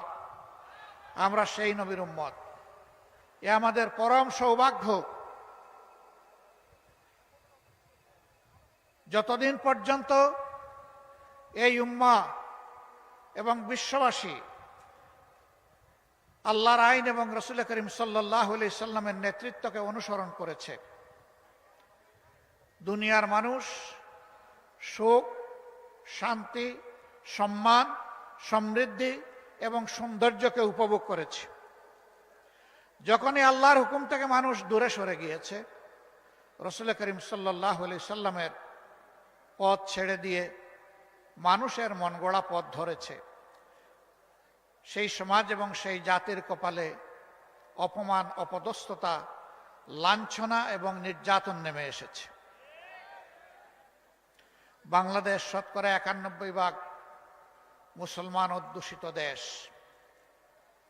এর মানে এই নয় যে মুসলমানরা ছাড়া কেউ দেশে আর শান্তিতে বসবাস করতে পারবে না, মুসলমানরা ছাড়া কেউ এই দেশে সম্মানের সাথে থাকতে পারবে না, মুসলমান ছাড়া কেউ এই দেশে তাদের নাগরিক অধিকার ভোগ করতে পারবে না। বরঞ্চ ইসলাম সমস্ত মানবতার জন্যে সব অধিকারের একমাত্র গ্যারান্টি। এটি আমার কথা নয়, এটি স্বয়ং আল্লাহ রাব্বুল আলামিনের কথা। আল্লাহ তাআলা কালামে হাকিমের শেষ যে আয়াতটি নাজিল করেছেন মেহেরবানি করে, মিনার ময়দানে রাসূল করিম সাল্লাল্লাহু আলাইহি ওয়াসাল্লামের জীবনের শেষ হজে আইয়ামে তাশরিকের সময়ে সেই আয়াত দ্বারা আল্লাহ তাআলা বিশ্ববাসীকে এই নিয়ামতের কথা স্মরণ করিয়ে দিয়েছেন। সূরা মায়েদার ৩য় আয়াত, একটি লম্বা আয়াত। এই আয়াতের অংশ বিশেষ আল্লাহ তাআলা স্পষ্ট করে বলেছেন, আল-ইয়াওমা আকমালতু লাকুম দীনাকুম ওয়া আতমামতু আলাইকুম নি'মাতি ওয়া রাদিতু লাকুমুল ইসলাম দীনা। আজ আমি তোমাদের জন্য আমার দিনকে পূর্ণ করলাম, কামেল করে দিলাম। ওয়া আতমামতু আলাইকুম নি'মাতি, আর আমার পক্ষ থেকে তোমাদের জন্য যত নিয়ামত, সব কিছুর ভান্ডার এই দিন, এই ইসলাম, এই কোরআনকে বাড়াই দিলাম। ওয়া রাদিতু লাকুমুল ইসলাম দীনা, আল্লাহ সন্তুষ্ট চিত্তে চয়ন করে নিয়েছেন, নির্বাচিত করেছেন তোমাদের জীবনযাপনের ব্যবস্থা হিসাবে একমাত্র ইসলামকে। অন্য আয়াতে আল্লাহ তাআলা বলেছেন, ইন্নাদ দীনা ইনদাল্লাহিল ইসলাম, আল্লাহ তাআলার কাছে গ্রহণযোগ্য জীবন ব্যবস্থা হচ্ছে ইসলাম। বর্তমানে দুনিয়ায় বিভিন্ন ধরনের মতবাদ চালু আছে, কোথাও সমাজতন্ত্র, কোথাও ধর্মনিরপেক্ষতা, কোথাও পুঁজিবাদ, কোথাও আবার আছে ফেসিবাদ। এগুলা সব মানুষের গড়া। আমরা এখানে যারা বসে আছি, আসমানের নিচে জমিনের উপরে যারা বসবাস করে, শুধু মানুষ নয়, সমস্ত সৃষ্টি, তাদেরকে কে সৃষ্টি করেছে? কে করেছেন? তার সৃষ্টিতে তার সাথে আর কেউ শরীক আছে? তাওহীদের মালিক আল্লাহ রাব্বুল আলামিন একাই সৃষ্টি করেছেন। তো যিনি সমস্ত বিচিত্র প্রাণী এবং উদ্ভিদ জগৎ, জীবিত এবং মৃত সব কিছুকে সৃষ্টি করেছেন, তার চাইতে আমাদের প্রয়োজন কেউ কি বেশি জানে? নিশ্চয়ই জানে না। যিনি মহব্বত করে পয়দা করেছেন, তার চাইতে আমাদের বড় শুভাকাঙ্ক্ষী কেউ হতে পারে? অবশ্যই পারে না। আল্লাহ তাআলা তার সকল জাত এবং সিফাতে সব কিছুর ঊর্ধ্বে একক, তার কোনো সমকক্ষ নেই। সূরা ইখলাসে বারবার আমরা সেই কথাটাই পড়ি। তার জাত এবং সিফতের সাক্ষ্য দেই, এমনকি তার কোনো বংশধারাও আলাদা নেই। সকলেই তার গুলাম, সকলেই তার বিনীত প্রজা। আল্লাহ তাআলার উলুহিয়তে, রুবুবিয়তে, আল্লাহ তাআলার কুদরতে কারো সামান্যতম কোনো অংশীদারিত্ব নেই। বাংলাদেশ জামাতে ইসলামী সেই আল্লাহকেই একমাত্র মালিক হিসাবে কবুল করেছে। আমাদের অপরাধ, আমরা কেন বললাম যে সমস্ত ক্ষমতার মালিক একমাত্র আল্লাহ তাআলা, সার্বভৌমত্বের একমাত্র অধিকারী আল্লাহ? বিগত সরকার এই অপরাধে নির্বাচন কমিশন থেকে আমাদের নিবন্ধন কেড়ে নিয়েছে। তারা আল্লাহর সার্বভৌমত্ব মানে না। তারা মনে করেছিল নিজেই সার্বভৌম। সার্বভৌম মানে সর্বময় ক্ষমতার মালিক। তো এত ক্ষমতার মালিক তো দেশ ছেড়ে পালালেন কেন? সেই ক্ষমতার দাপটে কিয়ামত পর্যন্ত টিকে থাকার চেষ্টা করতেন। অতএব আপনাদের পলায়ন, আপনাদের পরাজয় এটা প্রমাণ করেছে সর্বময় ক্ষমতার মালিক একমাত্র আল্লাহ রাব্বুল আলামিন। এও আমার কথা নয়, এটাও আল্লাহ তাআলার কথা। ক্ষমতা দেওয়ারও মালিক আল্লাহ, নেওয়ারও মালিক আল্লাহ। ইজ্জত দেওয়ারও মালিক আল্লাহ, আবার ইজ্জত কেড়ে নেওয়ার মালিকও আল্লাহ। আল্লাহ তাআলার ভাষায়, কুলিল্লাহুম্মা মালিকাল মুলকি তুতিল মুলকা মান তাশা ওয়া তানজিউল মুলকা মিম্মান তাশা ওয়া তুইজ্জু মান তাশা ওয়া তুযিল্লু মান তাশা বিয়াদিকাল খায়র ইন্নাকা আলা কুল্লি শাইইন কাদির। সমস্ত মুলকিয়ত বাদশাহীর মালিক কে? সে মহান আল্লাহ বলছেন, দুনিয়ার বিভিন্ন অংশে খণ্ডে জায়গায় আমি ছোট ছোট এখতিয়ার দিয়ে থাকি, ছোট ছোট মুলকিয়ত দিয়ে থাকি, যেন মানুষ সেখানে মানুষের উপর ইনসাফ কায়েম করে। আল্লাহু ইয়া'মুরুকুম বিল আদলি ওয়াল ইহসান, আল্লাহ তোমাদেরকে নির্দেশ দিচ্ছেন তোমরা যেন ন্যায় বিচার প্রতিষ্ঠা করো, আর মানুষের প্রতি তোমরা যেন সম্মান দেখাও, ইহসান করো। এটা আল্লাহর হুকুম। যারা ন্যায় বিচারের উপরে থাকবে, মানুষকে সম্মান করবে, মানুষকে মানুষ হিসাবে গণ্য করবে, আল্লাহ তাদের ইজ্জত বাড়ায় দেবেন। আর যারা সমাজে জুলুম এবং অবিচারের প্রচলন করবে, মানুষকে বেইজ্জত করবে, বিশেষ করে সম্মানিত মানুষকে অপমান করবে, আল্লাহ তাদের সম্মান এবং রাজত্ব দুটাই কেড়ে নেন। আল্লাহ বলছেন, ক্ষমতা আমি দেই, ক্ষমতা আমি কেড়ে নেই, ইজ্জত আমি দেই, ইজ্জত আমি কেড়ে নেই, এবং সকল ব্যাপারে ইন্নাকা আলা কুল্লি শাইইন কাদির। তোমাদের জন্য আল্লাহই হচ্ছেন সমস্ত ক্ষমতার মালিক। কুদরত তার হাতে, শক্তি তার হাতে। আমরা আল্লাহর শক্তিতে বলিয়ান একটি জাতি গঠন করতে চাই ইনশাআল্লাহ। যেই জাতি আল্লাহ তাআলার শক্তির আলোকে আলোকিত হবে, সেই জাতি হবে সাহসী জাতি, বীরের জাতি। সেই জাতি আল্লাহ ছাড়া আর কারো কাছে মাথা নত করবে না। আলহামদুলিল্লাহ, মুমিনরা দুনিয়ায় কোথাও আল্লাহ ছাড়া কারো কাছে মাথা নত করে নাই। এই করেনি বলেই গত 15.5 বছর বিশেষ করে আলিম উলামা, মুমিনা, হুফাজ, আইতাম, এদের উপর বিগত সরকার তাণ্ডব চালিয়েছে। শুধু জামাতে ইসলামী না, হ্যাঁ, জামাতে ইসলামীর 2 জন আমির সহ, 1 জন সেক্রেটারি জেনারেল সহ, 3 জন নায়েবে আমির সহ, 2 জন অ্যাসিস্ট্যান্ট সেক্রেটারি জেনারেল এবং 1 জন নির্বাহী পরিষদ সদস্য সহ 11 জন দায়িত্বশীল নেতাকে আমাদের বুক থেকে কেড়ে নিয়েছে। অন্যায়ের প্রতিবাদ যারা করেছে, শত শত আমাদের সহকর্মীকে তারা খুন করেছে, অসংখ্য ভাই বোনকে গুম করেছে, পঙ্গু করেছে, আহত করেছে, তাদের চাকরি কেড়ে নিয়েছে, ভিটামাটি থেকে উচ্ছেদ করেছে, তাদের ব্যবসা তছনছ করে দিয়েছে, কাউকে দেশেও থাকতে দেয়নি। হাজারো মামলায় লাখো সহকর্মী ভাই বোনদেরকে দফায় দফায় জেলে নিয়েছে। আমি একটু দেখতে চাই আজকে এখানে যারা হাজির, যারা কমপক্ষে একবার স্বৈরাচারিণী হাসিনার সময় জেলে গিয়েছেন, তারা একটু হাত তোলেন। আমার কথা আপনারা বুঝেছেন? যারা কমপক্ষে একবার জেলে গিয়েছেন তারা হাত তুলেন। বিপুল সংখ্যক মানুষের হাত। এবং আমি বিশ্বাস করি এখানে যারা বসে আছেন, ইয়েস, তাদের সকলেই জেলে গিয়েছে। তারা কি চুরি করেছিলেন, রাহাজারি করেছেন, মানুষ খুন করেছেন, গুপ্ত হত্যা করেছেন, গুম করেছেন, নারীর শ্লীলতাহানি করেছেন? কিছুই করেননি। তাদের অপরাধ তাহলে কি ছিল?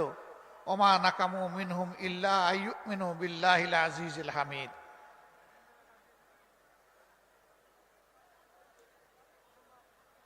তৌহিদবাদী একদল মানুষ আরবের নাজরানে ছিল।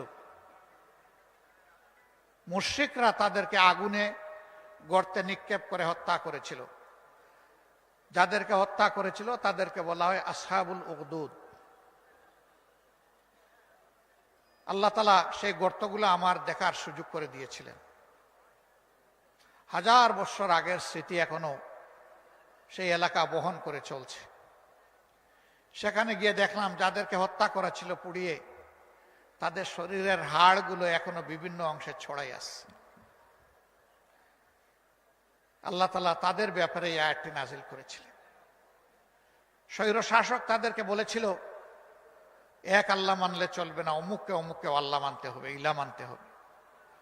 তারা বলেছিল, না, আমরা আল্লাহ এবং ইলা একজনই মানব, দ্বিতীয় কাউকে স্বীকার করব না। এই জন্যই তাদের উপরে এই ঝাল মিটিয়েছিল। যারা মিটিয়েছিল ইতিহাসে তারা নিশ্চিহ্ন হয়ে গিয়েছে, অপদস্থ হয়ে। যাদেরকে আগুনে ফেলে হত্যা করেছিল আল্লাহ তাদেরকে কবুল করেছেন শহীদ হিসাবে। বাংলাদেশেও যাদেরকে খুন করা হয়েছে শুধু আল্লাহর জন্য, আল্লাহর দিনের জন্য, হক কথা বলার জন্য, মানুষের কল্যাণে কাজ করার জন্য, মহান মৌলার দরবারে আরজ, হে রাব্বুল আলামিন তুমি তাদেরকে মর্যাদাবান শহীদ হিসাবে কবুল করো। অনেকে জিন্দা শহীদ হয়ে আছে, হাত পা টুকরা টুকরা, দুটি নয়ন নষ্ট করে দিয়েছে, একটা চোখ ক্ষতিগ্রস্ত হয়েছে। আমাদের নেতৃবৃন্দকে ফাঁসির রশিতে ঝুলানো হয়েছে, বাকিদেরকে মৃত্যুর দিকে ঠেলে দেওয়া হয়েছে। আমরা এতে ব্যথিত নই, আমরা আল্লাহর দরবারে শুকর গুজার করি যদি আমাদের বাগানের এই শ্রেষ্ঠ ফুলগুলাকে আল্লাহ তাআলা শহীদ হিসাবে কবুল করে। হে আল্লাহ, তুমি তোমার জান্নাতের বাগানের ফুল হিসাবে এগুলাকে কবুল করো। শুধু জামাতে ইসলামী নয়, ইসলামের জন্য, মানবতার জন্য যারাই জীবন দিয়েছেন আল্লাহ যেন তাদের সকলকে শহীদ হিসাবে কবুল করে। আর আহত হয়ে, পঙ্গু হয়ে, এই কষ্টের জীবন নিয়ে যারা বেঁচে আছেন, মহান রবের দরবারে আরজ করি, রাব্বুল আলামিন তোমার কুদরতের প্রশান্তির হাতটা তাদের সিনার উপরে বুলাইয়ে দাও, তাদেরকে সবরে জামিল আতা করো। সর্বশেষ 15.5 বছর একটানা খুন গুমের সংস্কৃতি চালিয়ে ওদের পিপাসা নিবারণ হয়নি। শেষ পর্যন্ত 24-এর 1 জুলাই থেকে 5ই আগস্ট এই সময়টা সারা বাংলাদেশে এরা মহাতাণ্ডব চালিয়েছে। কি বলেছিল আমাদের কলিজার টুকরা সন্তানেরা? কি এমন ছিল তাদের দাবি? তারা তো কারো গদি নিয়ে টান দেয়নি, তারা তাদের একটা ন্যায্য ছোট্ট দাবি নিয়ে রাস্তায় নেমেছিল। তারা বলেছিল কোটা রাখেন, কিন্তু সেইটাকে যুক্তিসঙ্গত করে সংস্কার করেন। সহ্য করল না, তাদের বিরুদ্ধে গুন্ডা বাহিনী মুগর বাহিনীকে লেলিয়ে দিল। এই মুগর বাহিনী বিশ্ববিদ্যালয়গুলোতে ঢুকে ছেলেদেরকে তো পিটালোই, আমাদের কলিজার টুকরা মেয়েগুলাকেও পিটালো।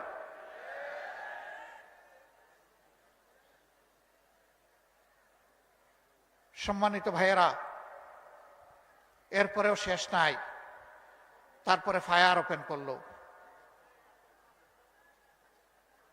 যাদের উপর গুলি করা হলো এরা যেন মানুষ নয়, এরা যেন বন জঙ্গলের পশু, পশু শিকার করে গুস্ত খাবে, এইরকম মানসিকতা।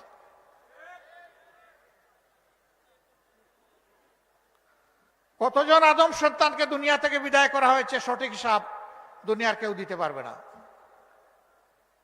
আমরা যেখানেই একজন শহীদের খবর পেয়েছি চেষ্টা করেছি তাদের প্রিয় পরিবারের কাছে ছুটে যেতে, সান্ত্বনা দিতে, দুঃখের অংশীদার হতে, তাদের কাছ থেকে দোয়া চাইতে।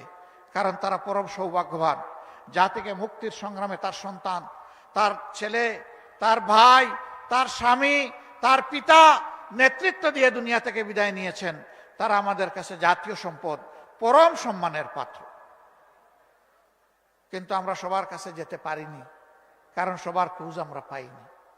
আপনারা দেখেছেন আন্দোলনের শেষ দিনগুলোতে ইন্টারনেট বন্ধ করে দিয়ে সব কিছু অন্ধকারে রেখে অনেক লাশ গুম করা হয়েছে।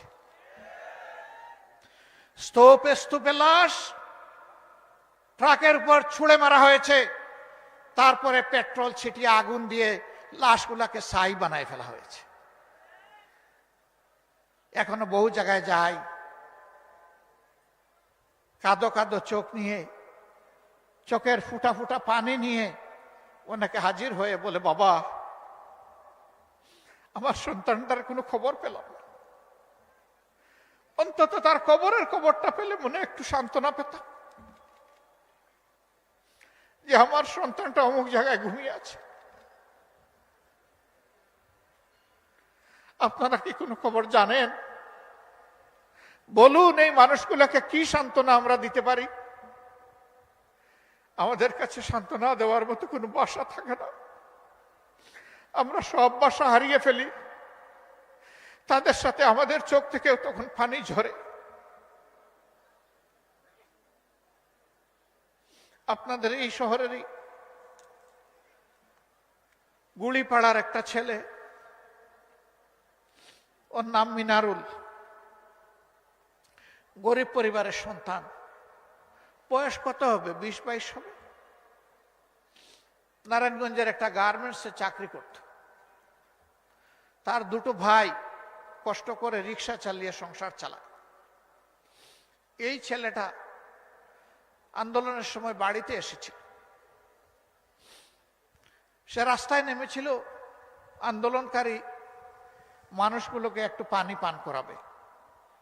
কঠিন গরমের সময় একদিকে আগুন ভরা বুলেট আসতেছে, আরেকদিকে সূর্যের তাপ। হাতে কলসি নিয়ে, গ্লাস নিয়ে গিয়েছিল মানুষকে পানি খাওয়া। যখন কলসির পানি শেষ হয়ে গেল, কলসি ফেলে দিয়ে সেও আন্দোলনে শরিক হয়ে গেল।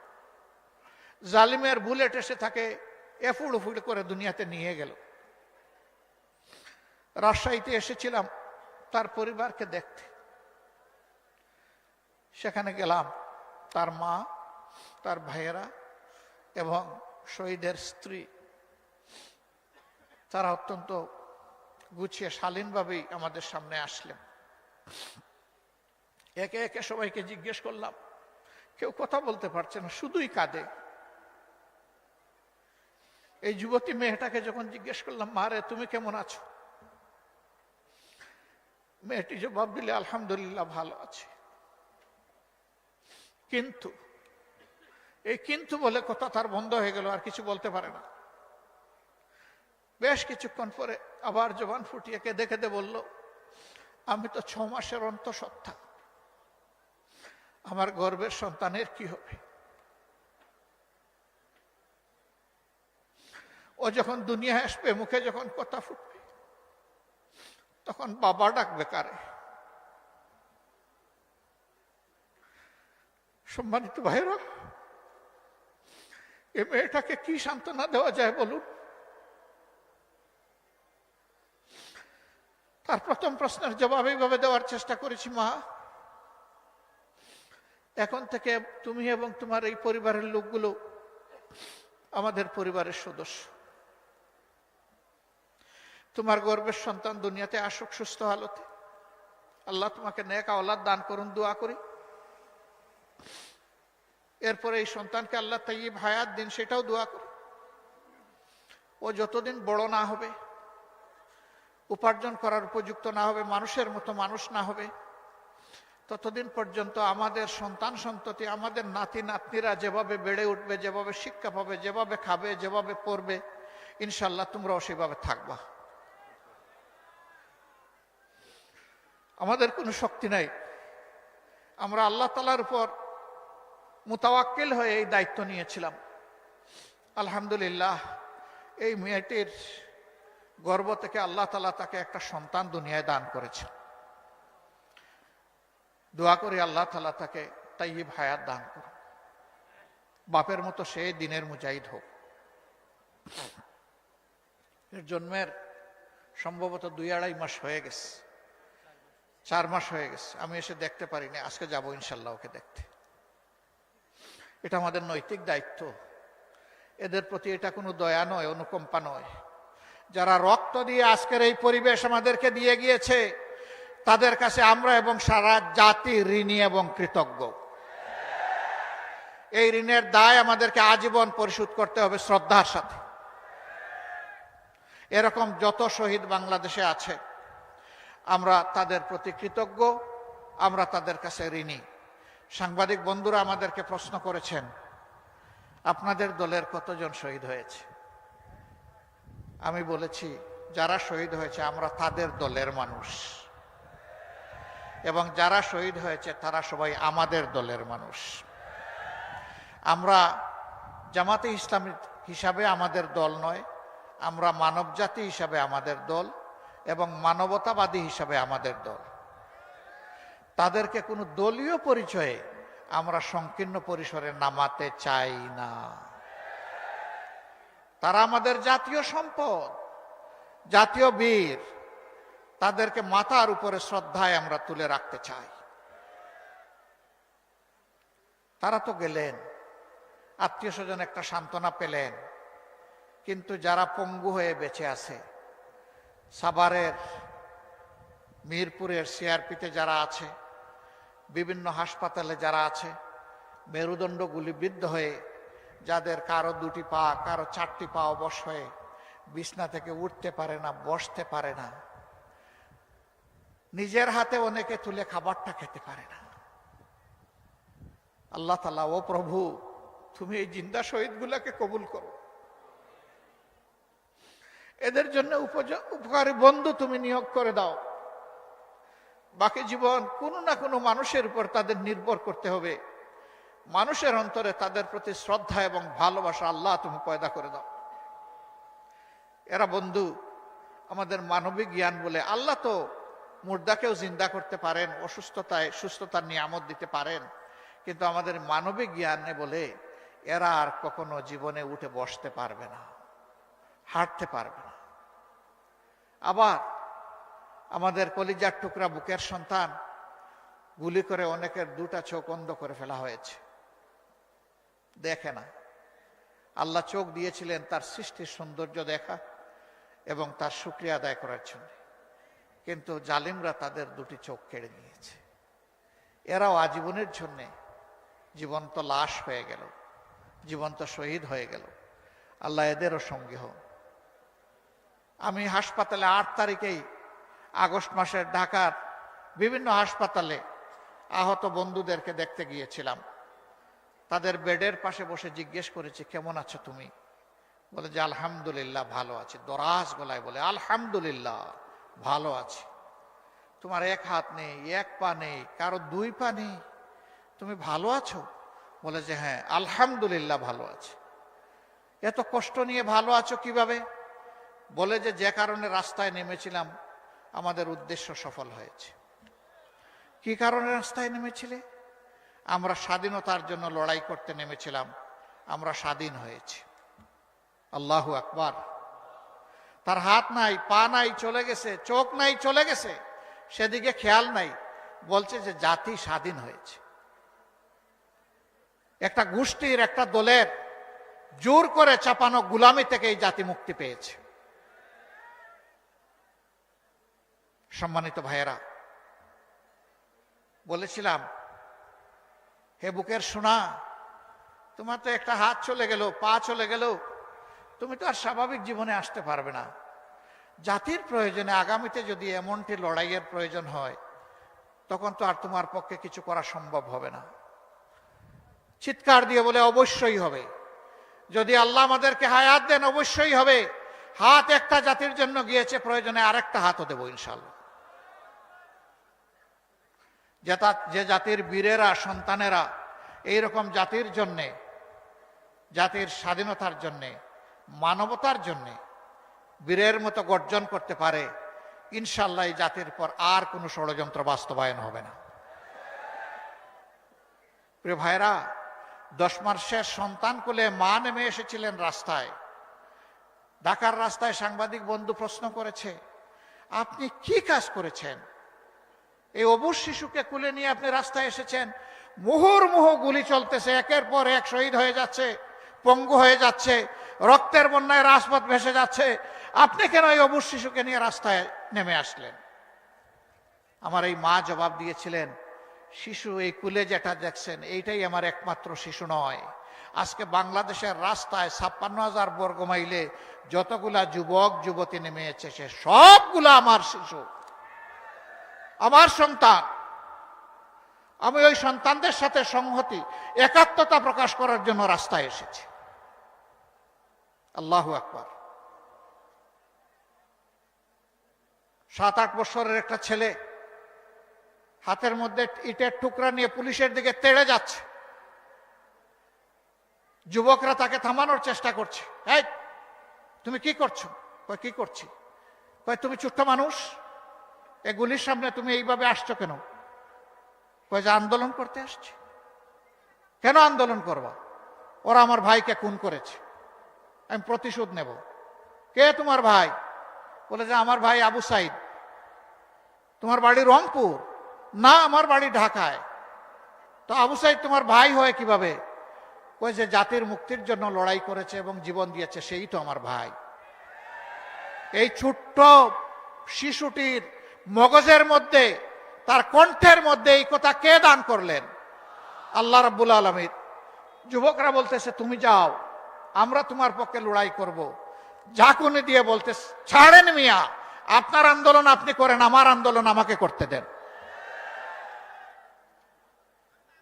এরপরে ওরা কৌতূহলবশত জিজ্ঞেস করেছে তোমার মা বাবা আছেন? আছে। কই গুলির মুখে তুমি যদি শহীদ হয়ে যাও তাহলে তোমার মা বাবা কাঁদবে না? কই না, আজকে ঘর থেকে বের হওয়ার সময় মা বাবাকে চুমু দিয়ে বলেছি আমি যদি শহীদ হয়ে যাই আমার জন্য তোমরা দুঃখ করো না, আমার জন্য তোমরা কেঁদো না। আল্লাহু আকবার। আল্লাহ তাআলার কাছে আরজ করে রাব্বুল ইজ্জত এই জাতির মায়েদের গর্ভে এই ধরনের বেশি বেশি করে বীর সন্তান তুমি জন্ম দাও, এরা যেন জাতির পাহারাদার হতে পারে। সম্মানিত ভাইয়েরা, এই দেশে অনেকে শাসন করেছেন, আগামীতে হয়তো আল্লাহ যাদেরকে পছন্দ করবেন তারা এই জাতির খেদমতের দায়িত্ব পালন করবেন। আমাদের সন্তানেরা এত এত রক্ত কেন দিল, জীবন কেন দিল, পঙ্গু কেন হলো? তারা চেয়েছে সমাজ থেকে সব ধরনের দুঃশাসন এবং দুর্নীতির কবর রচনা হোক। 5 তারিখের পরে রাজশাহী, যেটাকে এডুকেশন ভিলেজ বলা হয়, শিক্ষার গ্রাম, অসংখ্য শিক্ষা প্রতিষ্ঠান আলহামদুলিল্লাহ এখানে আছে। এটা আল্লাহর এক নিয়ামত। আমি আশা করি 5 তারিখের পরে রাজশাহীতে কোনো চাঁদাবাজি হয় না। রাজশাহীতে কোনো চাঁদাবাজি হয় না। এখানকার মানুষ ভদ্র, এখানকার মানুষ বিনয়ী, এখানকার মানুষ সৎ। কেউ চাঁদাবাজি এখানে করে না, ঠিক না? এখানেও চাঁদাবাজি হয়, এখানেও ফুটপাত দখল হয়, হাট বাজার, বালুমহাল, জলমহাল, বিভিন্ন যানবাহনের স্ট্যান্ড, সবগুলাতে দখলদারি হয়। তাহলে আমাদের এই শহীদদের রক্তের প্রতি এইটাকে ভালোবাসা, এটাকে সম্মান। এই কাজ যারা করেন বিনয়ের সাথে তাদেরকে অনুরোধ করে এই কাজটা ছেড়ে দেন, মেহরবানি করে এই কাজটা করবেন না। আমাদের শহীদদের আত্মা কষ্ট পাবে, মানবতা অপমানিত হবে, লাঞ্ছিত হবে। বন্ধু, এই কাজটা ছেড়ে দেন ভাই, আল্লাহর রাস্তায় এই কাজগুলা ছেড়ে দেন, এই কাজ আর করবেন না। অফিস আদালতে যারা ঘুষ বাণিজ্য করেন, আবার মামলা বাণিজ্য অনেকে করেন, তাদের প্রতি আমাদের আন্তরিক অনুরোধ, ভাই কাজগুলা করিয়েন না। আমাদের শহীদদের আত্মা কষ্ট পাবে। আর আমাদের জীবন্ত সন্তানেরা যারা শহীদ হওয়ার নিয়ত করে গড় থেকে বের হয়ে রাস্তায় সেদিন লাখো লাখো সন্তান, কোটি কোটি সন্তান নেমেছিল, তারা অন্তরে বড় কষ্ট পাবে। তাদেরকে কষ্ট দেবেন না মেহেরবানি করে। তবে যদি আমাদের এই বিনয়ী অনুরোধ কেউ না মানে, তাহলে তাদের জেনে রাখা উচিত যুদ্ধ আমাদের শেষ হয়নি। আমাদের সন্তানেরা স্লোগান দিচ্ছে এখনো, আবু সাইদ মুগ্ধ, শেষ হয়নি যুদ্ধ। আপনারা আমার সাথে বলবেন, আবু সাইদ মুগ্ধ, এ লড়াই চলবে ইনশাআল্লাহ। কতক্ষণ? যতক্ষণ না ইনসাফ এই জমিনে কায়েম হয়। আর ইনসাফ কায়েমের গ্যারান্টি একমাত্র আল কোরআন দিতে পারে, আর কিছুই দিতে পারবে না। এই কোরআনিক শাসন সকল ধর্মের, সকল দলের, সকল বর্ণের মানুষের জন্য একমাত্র ইজ্জতের গ্যারান্টি। এই কোরআনের শাসন কায়েমের মধ্য দিয়ে একটা মানবিক বাংলাদেশ আমরা করতে চাই, দুর্নীতি এবং দুঃশাসন মুক্ত বাংলাদেশ করতে চাই। অন্য ধর্মের ভাইদেরকে আমরা আমাদের ভাই হিসাবে দেখি, কারণ একই আদম এবং একই হাওয়া আলাইহিস সালামের আমরা বংশধর। শয়তান আমাদেরকেও ধোঁকা দেয়, অনেককেই ধোঁকা দেয়। শয়তানের ষড়যন্ত্রে পড়ে অনেকে তার প্রভুকে ভুলে যায়। আমাদের রুট, আমাদের উৎস, আমাদের মূল এক জায়গায়। আমরা মানুষকে ঘৃণা করি না, হিংসা করি না। আমরা মানুষকে মানুষ হিসাবে সম্মান করি। মানুষের দুঃখে কষ্টে চেষ্টা করি সাড়া দেওয়ার, এটাও চেষ্টা করি সবার আগে সাড়া দেওয়ার। কেন? কারণ আল্লাহর হাবিব বলেছেন, খায়রুন নাস মাইয়ানফাউন নাস মানুষের মধ্যে তারাই উত্তম যারা মানুষের কল্যাণে সবসময় ব্যস্ত থাকে। আল্লাহ যেন এই তৌফিক আজীবন কিয়ামত পর্যন্ত আমাদেরকে দান করেন। সম্মানিত ভাইয়েরা, সেই সাম্যের, সেই কল্যাণ রাষ্ট্র, বৈষম্যহীন, দুর্নীতিমুক্ত, চাঁদাবাজ মুক্ত, ঘুষ মুক্ত একটি ন্যায় ইনসাফের বাংলাদেশ গড়েই আমরা মানবিক বাংলাদেশ করতে চাই। এই বাংলাদেশ আপনারা চান, আমার সহকর্মীরা চান, তাহলে আমাদের লড়াই চালিয়ে যেতে হবে। ত্যাগ অনেক করেছি, ইনশাআল্লাহ আল্লাহ তৌফিক দিলে এই জাতির জন্য আরো ত্যাগ স্বীকার করব। আমরা এক মুহূর্তের জন্য বিশ্রাম নেব না। বিশ্রাম নেওয়ার কোনো সময় আমাদের নাই। এই জীবন খুব ছোট, কাজ অনেক বড়। সেই কাজগুলো যেন সমাধা করতে পারি, আল্লাহ যেন তৌফিক দান করেন। আল্লাহ তাআলা বাংলাদেশ থেকে সকল প্রকার অন্যায়, অবিচার, দুর্নীতি, দুঃশাসনের বিলোপ সাধন করে তার কোরআনী আইন এই দেশে আমাদেরকে দান করুন। আর সেই আইনের এক একজন কর্মী হিসাবে আল্লাহ তাআলা আমাদেরকে তৌফিক দিন এবং কবুল করুন। আপনারা যারা এসেছেন আমাদের কথা শুনতে, নিশ্চয়ই ভালোবাসা নিয়ে এসেছেন। এই ভালোবাসা কার জন্যে? আবার বলুন, কার জন্য এই ভালোবাসা? একমাত্র আল্লাহ তাআলার জন্যে। আল্লাহ তাআলার দরবারে আরজ, হে প্রভু, আমাদের এই ভালোবাসাকে কবুল করো আর এই ভালোবাসাকে তুমি জান্নাত পর্যন্ত পৌঁছে দিও। সবাইকে ধন্যবাদ। আসসালামু আলাইকুম ওয়া রাহমাতুল্লাহ। আল্লাহ হাফেজ। বাংলাদেশ জিন্দাবাদ। বাংলাদেশ জামাতে ইসলামী জিন্দাবাদ।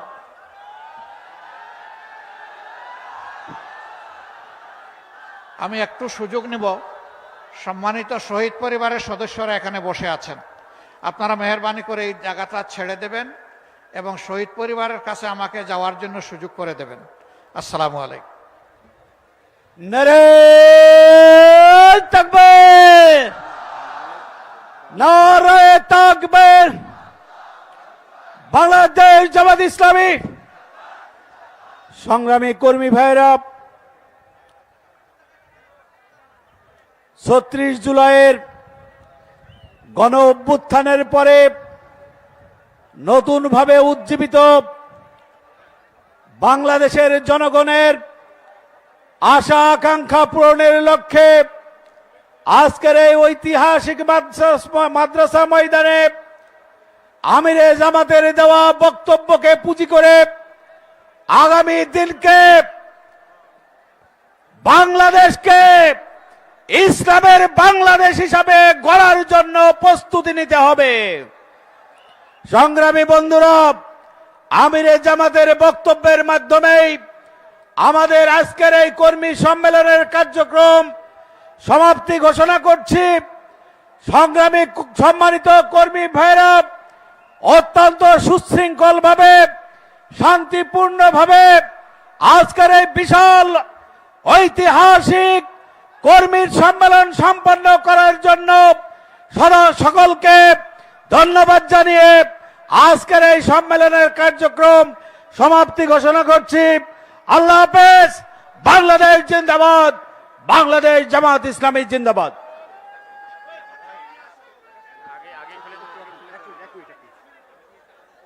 জেলা থেকে স্টেজের পিছনে যারা এসেছেন, আমির জামাত বিদায় হওয়ার পরে আপনারা যাবেন, এখন কেউ যাবেন না। আমির জামাতের বিদায় হওয়ার পর আপনারা যাবেন। সংগ্রামী কর্মী ভাইয়েরা, পশ্চিম গেট দিকে